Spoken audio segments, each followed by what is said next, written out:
The US tested its THAAD missile defense system on Tuesday by shooting down a simulated target over the Pacific. Washington says it's the first ever time an intermediate-range ballistic missile has been successfully hit, the type similar to those apparently being developed by North Korea.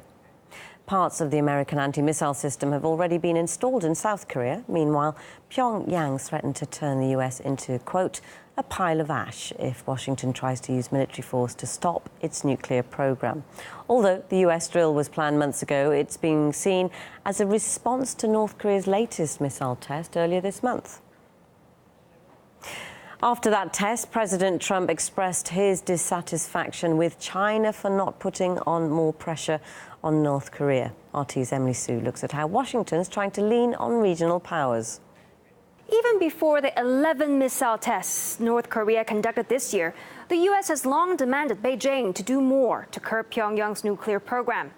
This rhetoric even got a term of its own, the China responsibility theory, which angered Beijing.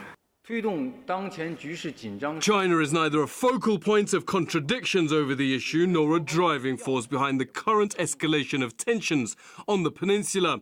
If China is striving to put out the fire while the others are fueling the flame, how can China's efforts achieve expected outcomes? How can the tension be eased?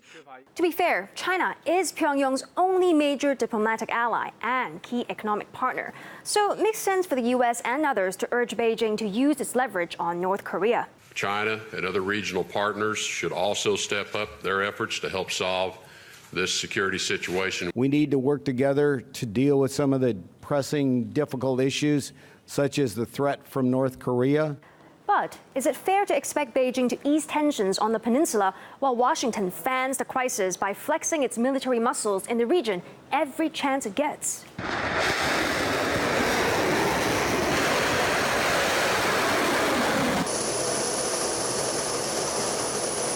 On top of that, we are talking about Trump and Kim Jong-un, two politicians who have little to agree on, except maybe their desire for attention. We are going to beat these aliens because we have got the best military. You want to see? Amma? Mullah? Do I or don't I? Just pay me some attention. China understands what the Pyongyang government actually thinks, the Kim Jong-un government thinks.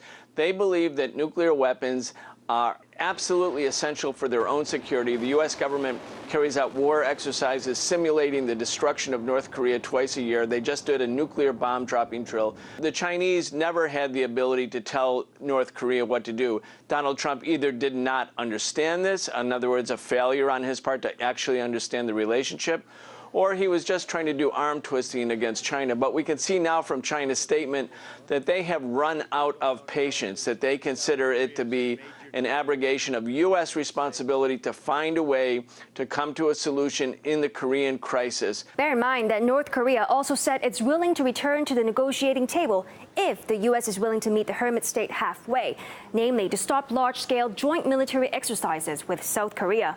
And this is how the U.S. responded. They know that it has to be denuclearization. The Secretary has said he's not going to negotiate his way back to the negotiating table. Plain and simple. So instead of the China responsibility theory, perhaps Washington should stop provoking North Korea and take heed of a Chinese proverb: don't fan the flames that support the fire.